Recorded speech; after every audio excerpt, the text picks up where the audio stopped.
what I wanted to share with you guys today was an idea about the fact that, I'm 58, and a lot of people have been so nice to me, saying that I look younger than what I actually am. And so it's such a blessing. And some of the comments about like beautiful and, I look gorgeous and stuff. I'm like, oh my goodness, because I didn't grow up hearing that kind of stuff.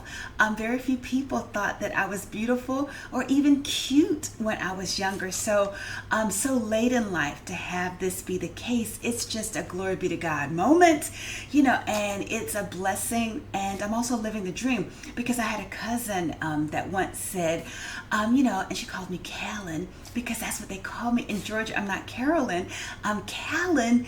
And she said, but you weren't always like that. You weren't always this slim.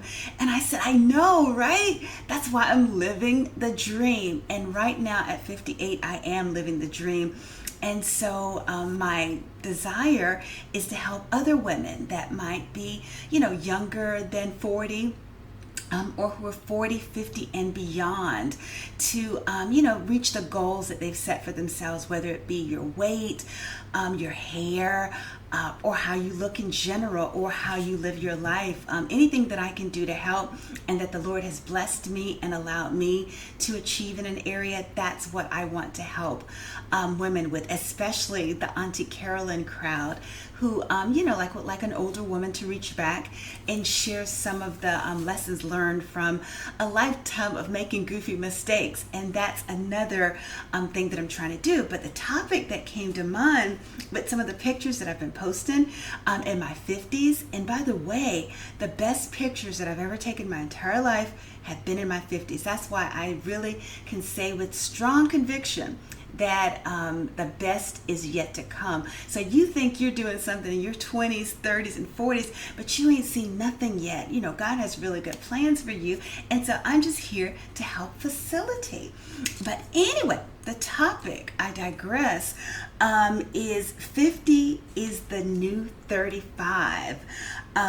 If you act right, 50 is the new 35. I don't want to get carried away and say it's the new 30. That's crazy. It's not the new 30, but maybe the new 35, that when you're 50, you might look as good as, like a 35-year-old might. And so it is if you act right. So what do you have to do in order for 50 to be the new 35? Okay, I'm so glad you asked that question. I made a list because I tend to ramble and I talk a lot. And someone asked me to do chapters, so I have to have numbers in order to have a reasonable chapter. So let's start off with number 1. Now, I've thought about this, and I really stand behind my decision because I've had some time to think about it.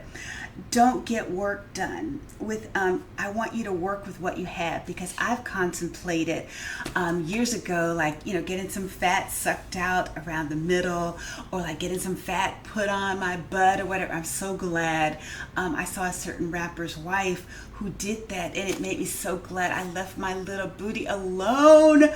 And so I suggest you do the same too.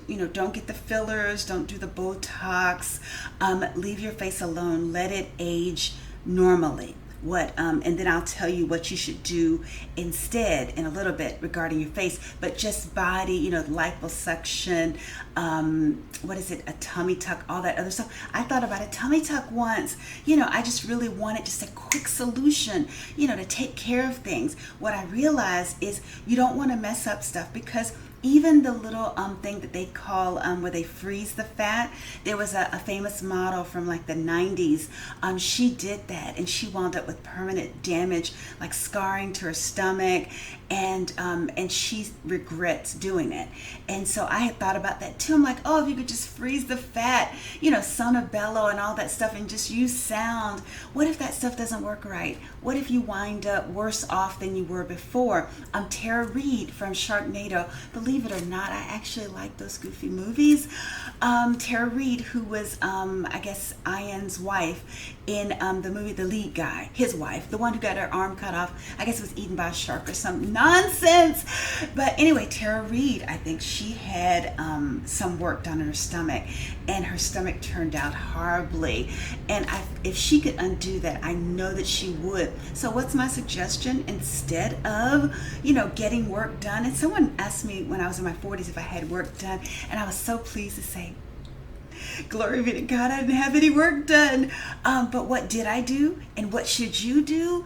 I say work out and work with what you have instead of letting a doctor do something with that. You notice they don't guarantee that stuff. If you ever sign any of the paperwork for any kind of surgery, they are making you sign away your right to sue them in case anything goes wrong, because they know there's a large chance that something will go wrong. There are no guarantees. They won't say, oh yes, you're just going to have the best body ever. They're thinking that the chances are good that you might, but there are no promises. So I would say don't get any plastic or cosmetic surgery unless it's medically necessary. People have died. Kanye West's mother died. A number of people have died with these surgeries. Just stick with the little boobies that you have. Find something to accentuate them. Get a nice push-up bra, which is what I'm wearing with my little Calvin Klein dress. My husband loves this. These are B cups. You can make your B cup look good. You can make your A cup look good. Don't put anything in them that will make it harder for your mammogram to see, whether or not cancer is forming, or that might complicate or prevent you from being able to nurse your children the way that you will want to. So I say leave it alone if you can do it. Auntie Carolyn says leave what you have alone and figure out ways to accentuate it. Find clothes, be your own version of fine. Like maybe you can't rock a cat suit. You won't ever see your girl wearing a cat suit. You won't ever see me wearing like really tight leggings and like a crop top, because one, nobody needs to see my tummy anymore. And then two, I don't have the butt to rock that. But I do have the butt to rock, like some faux leather dresses that are kind of short, like you might have seen on my YouTube channel. I can rock that. I can rock a sundress. And fortunately, the man that loves me loves that. And so that's what you need to do. Find your own version of fine, rock it without plastic surgery. And you see that I talk a whole lot about exercising, so I'm not going to spend a lot of time on that this time, because you gotta work out, and you need to see that video that I wrote about you gotta work out. Or not that I wrote, I write all day, but the video that I made about working out. So if you need any tips or reasons why you need to work out, check out that video. But for this one, don't get any work done. Number two, even though I say this a lot, I can't say it enough. You'll get addicted though, and you'll find your mouth being more dry, where you could probably go, almost the whole day and your mouth is not dry, but the minute you start getting used to being hydrated, all of a sudden you'll be wanting to drink. It becomes a habit. And see, I've been doing it for over 20 years, so that's why you're always seeing me drinking. But what my advice to you is, make water your main drink, more than juice, definitely more than soda, and more, most definitely, more than alcohol. Alcohol is very hard on your face. A lot of ladies in their 30s, they wind up looking a little older. That's why I said it's the new 35, because in our 40s and 50s, we can look younger than some of these ladies that are out here that are partying really hard, thinking that you can smoke, whether it's cigarettes, marijuana, and drink a bunch of alcohol, stay up all hours of the night and think that you're still going to look as youthful as you did in your 20s. You're in for a rude awakening. Your skin's going to tell on you. And so being a woman of a particular age, where you might be 50 or a little bit older, you're definitely going to want to drink the water. It's going to plump up your skin. It's going to hydrate those little fine lines where they don't look as noticeable.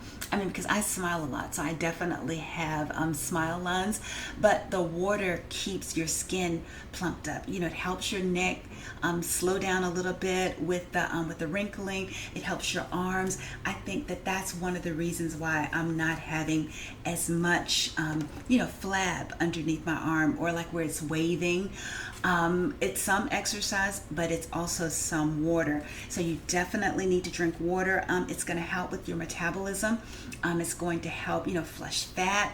It's going to help you stay fuller longer, so you're not as tempted to eat as much. And so it'll help you, be slimmer in the long run. And being slimmer does lend itself to you looking younger. All right, so number 3, improve your diet. More leafy greens. I'm not saying you have to eat a salad every meal or every day even, but at least a few times a week. And you really want like the spring greens, like the romaine lettuce, the dark green stuff, the spinach, the kale.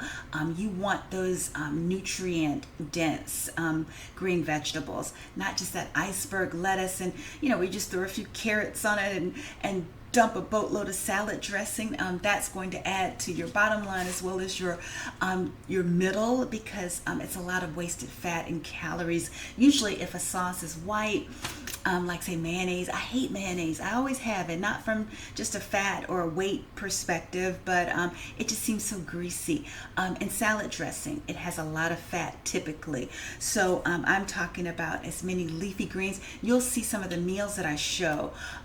They're field greens. Even on vacation, if I'm eating like say fried shrimp or maybe fried fish, you're going to see like leafy greens a lot of the times instead of French fries. So that's something that you can throw in.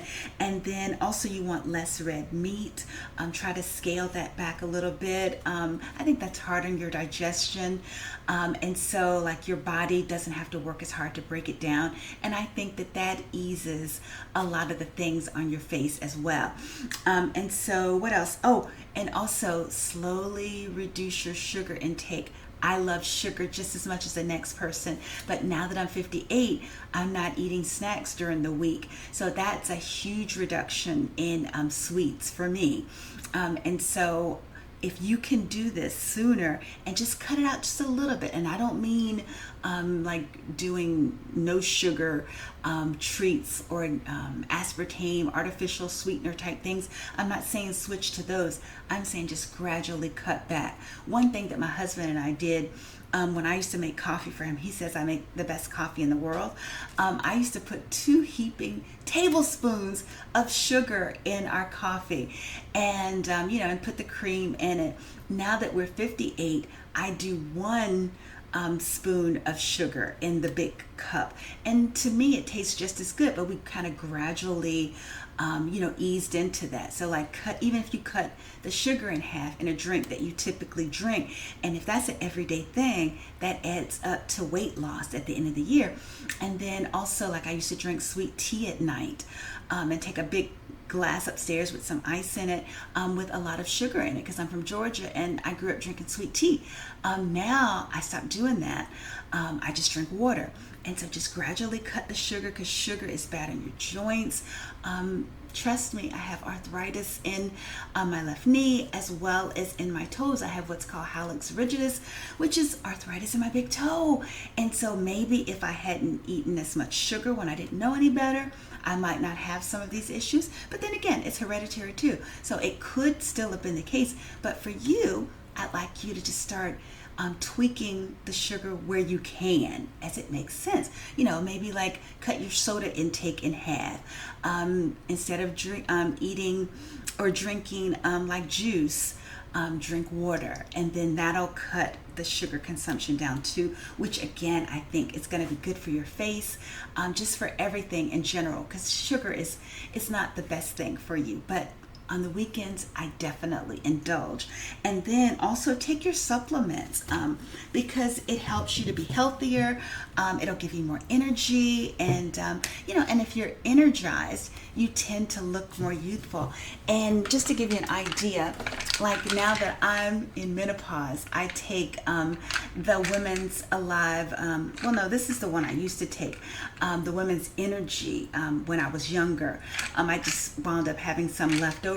But then now I take Women's Alive, their Women's 50 Plus formula, because I'm actually in menopause. And, I use that Walmart app and, I stay in full supply of supplements like that all the time.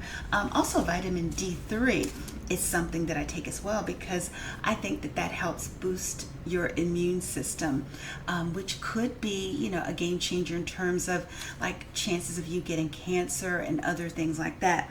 But talk to your doctor about wherever you might be deficient, and make sure you're not deficient in anything, whether it's iron or D3. And then number 4, take care of your skin. Instead of having like plastic surgery, or letting someone use little needles to put filler in these laugh lines or on your forehead. Young ladies have lines on their foreheads too. So do young men. So don't judge your face so harshly. But what you do need to do is moisturize with a consistent regimen, morning and at night. And then also, you don't want to sleep with makeup on. You definitely want to take that off. And like I said, you want to wear your sunscreen. I use Neutrogena's SPF 30 with retinol. I use that every day, not just when I'm at the beach. I use it all the time because the sun is very hard on your skin. I said scun, but you know what I mean. So anyway, and then number 5, speaking of your skin, no heavy makeup. Less is really more. Right now, I'm just wearing eyeliner, mascara, and a little translucent powder from MAC, as well as just some lipstick and lip gloss from MAC. So I don't do a whole lot. I don't put any mascara underneath on the lashes under my eyes, because the residue of that will get into the little crevices underneath your eye and make any kind of bags look more pronounced. And then also like a lot of foundation and a lot of powder and concealer and things. From what I've seen, a lot of times it just makes women look older. You don't look more youthful, you look more made up. And then like sometimes when you watch these reality shows, the ladies who think that they're looking so young, and they're like, oh yeah, we're bringing a makeup artist over, and they're going to do our faces. And I've met women like that in circles that I used to travel in, and they would talk about, oh yeah, we're going to get all made up. And then I'm just like, I think I would prefer just my natural look, and my husband prefers the natural look. And then when I look at some of these ladies in pictures, they don't wind up getting the result that they had hoped for. So I'm just going to say less is more as you're aging, definitely. And then, let's see, what else was I going to say? Number 6, I've mentioned this before, all of those sundresses that you see me wearing, I found them in the juniors department. A lot of the cool little outfits that I love to wear on vacation, I find them in the juniors department. Faux fur jackets, all sorts of cute little stuff that the young girls are wearing. We can have some fun too. We just need to go into the juniors department and find things that can fit in with the things that we typically like to wear. I don't know, like whether you might find a little cute faux fur zip-up jacket that might be sleeveless that can fit over, a blouse that you typically might wear with some jeans or something. It just freshens up a look, because usually ladies 50 plus aren't wearing faux fur, but I found the cutest faux fur jackets that will go with something that looks like something a lady over 40 might wear, but then all of a sudden you just freshen it up by throwing a faux fur jacket on, or getting some of the right accessories, getting a cardigan that might be very fitted, that might be something that a younger girl would wear. Some stores like Forever 21, I can find some things that are really, really cute that I'll mix with things in my closet that will kind of meet in the middle, where you're not looking thirsty and like you're desperate or trying to be young, but you're also looking like a classy lady as well. So like I said, when I say that 50 is the new 35, you're still looking classy. That's why I'm not trying to hype you or size you and say it's a 25 or it's a 30. It's really the 35 where you still look mature, classy, but you can look sexy yet elegant. And then, so like as you're looking in these junior section, the one thing I recommend you don't do is like get the really, really short skirts and pair them with like say pumps, like a pointy toe pump with a really high heel. That screams desperate. It reminds me of Harriet from Family Matters when she dressed up like Tina Turner once when she was maybe going through a midlife crisis. And she didn't look younger. She just looked like an older woman having a midlife crisis. And that's not what you want. You want to fool somebody. You want to look, youthful. And looking youthful for an older woman is not wearing the highest heels that you can find, not looking overtly sexy.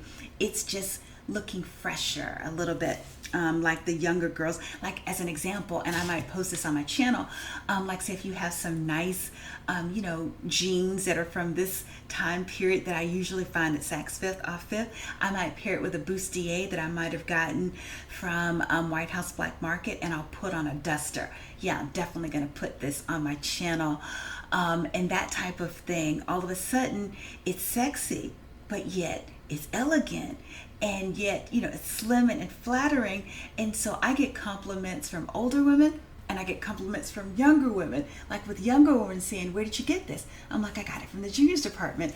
And then older women are saying, where do you get it? I'm like, you got to start shopping in the juniors department. So freshen up your look with new accessories, like new little pieces that you can pair with things that you already have. And then number 7, you definitely got to get good rest and me time. Like I said, I'm getting ready to go upstairs. I'm going to take off my makeup, put on my my night clothes, hop in the bed, maybe respond to a few comments because I stay behind on comment responses on YouTube.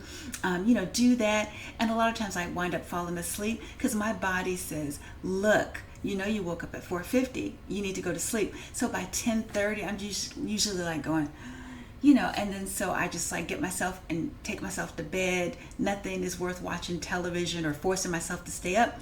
And when I wake up, I am refreshed and I can do my workout. See, if you get good rest on the back end, you'll be able to exercise the next day, or at least work to your full potential, because I realize that some people don't do well working out in the morning. So if you're one of those people, work out in the evenings, but you don't want to be burned out and tired by the time you get to the end of the day. So definitely get your rest. If you have a husband that snores,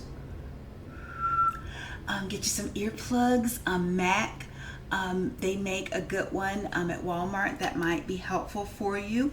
And then also just do some stuff to chill, to decompress, to de-stress, so that you're not burned out from all the things that you have going on. Speaking of that, you got to learn to say no.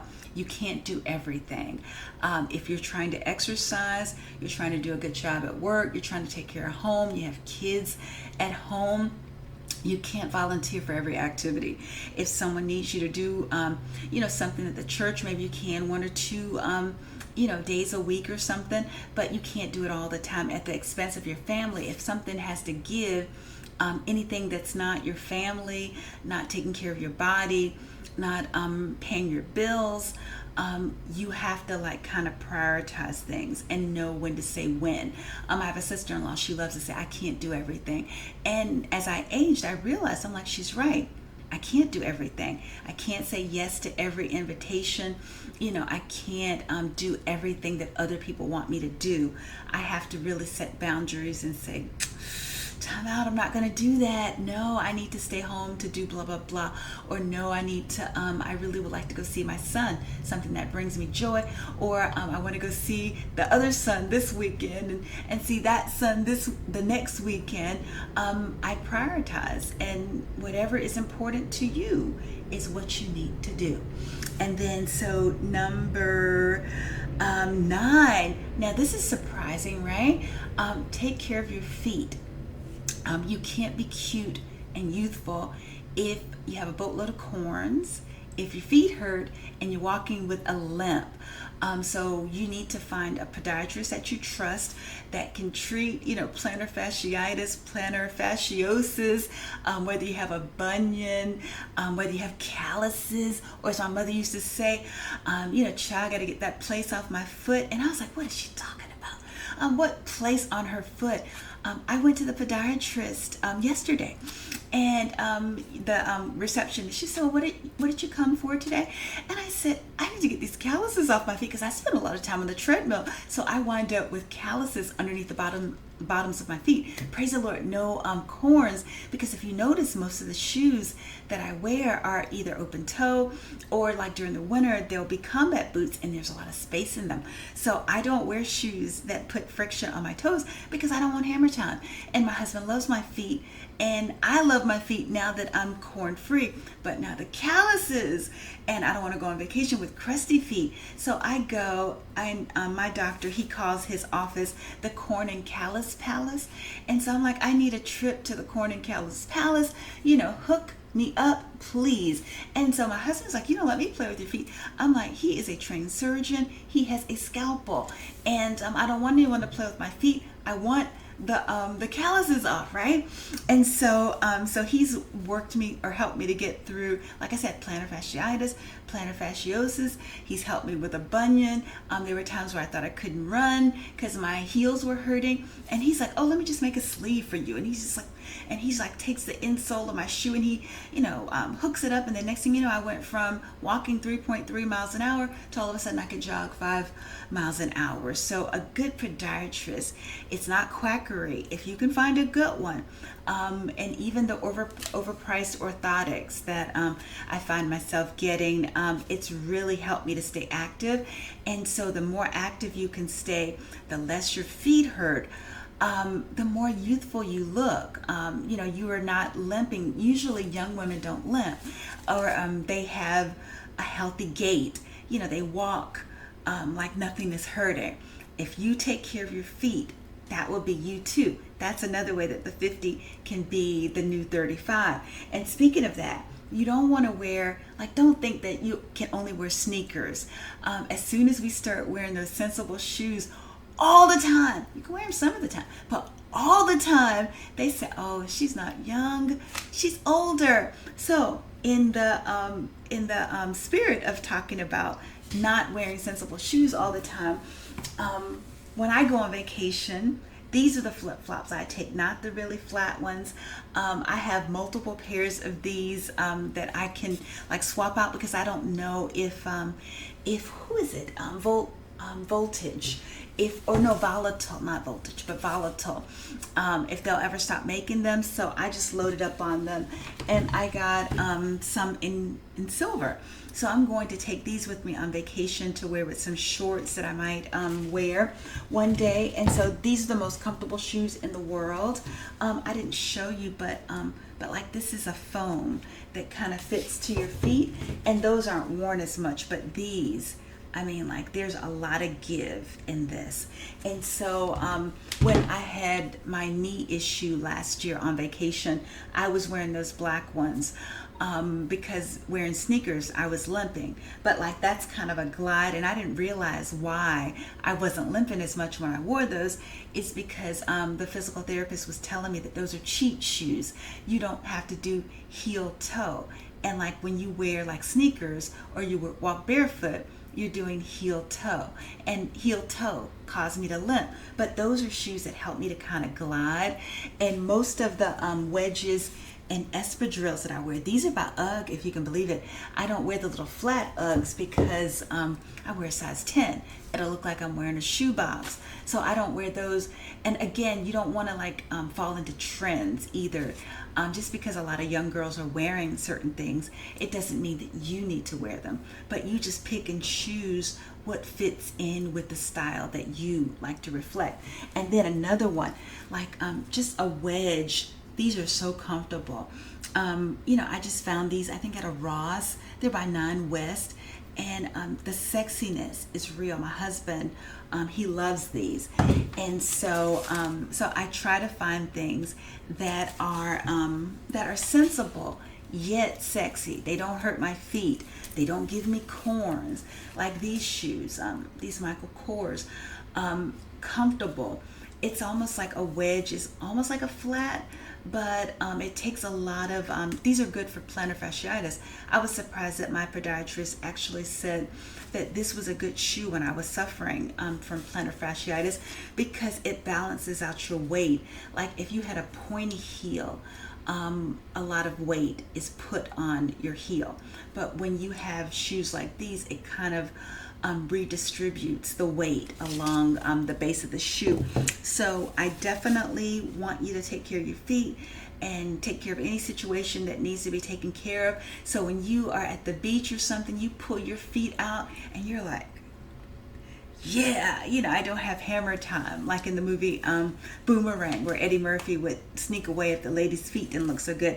And then finally, number 10, I think you should get regular checkups as often as possible, because you don't want an underlying health issue to cause damage on the outside. And like by the time you notice that something is wrong with you, it's already showing up on your face or on your skin. So definitely be aware. Like you don't want to have issues with your blood sugar, your blood pressure, things that could affect the way that you look and feel. Because one of the sexiest, most youthful thing is good health, where you're walking around, not only are you looking good, but you're feeling good and you have energy and vitality. That's another symbol of youth. And so you definitely want all of those things. And then if that's the case, 50 can be the new 35. Tell me what you think of those. But I think that that's probably the best that I have on that. But it is the new 35 if you act right. So speaking of acting right, I'm going to take my butt upstairs, get ready for bed. I'm going to take care of my teeth too. Oh, that's another thing I should have said. Taking care of your teeth as well. Be sure to floss.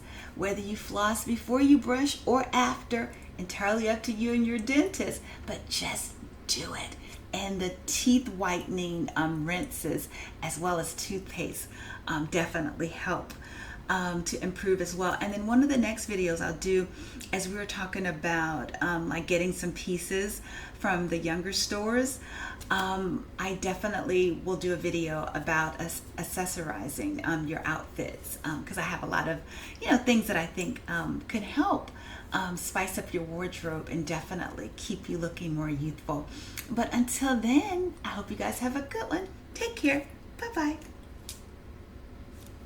Oh my goodness.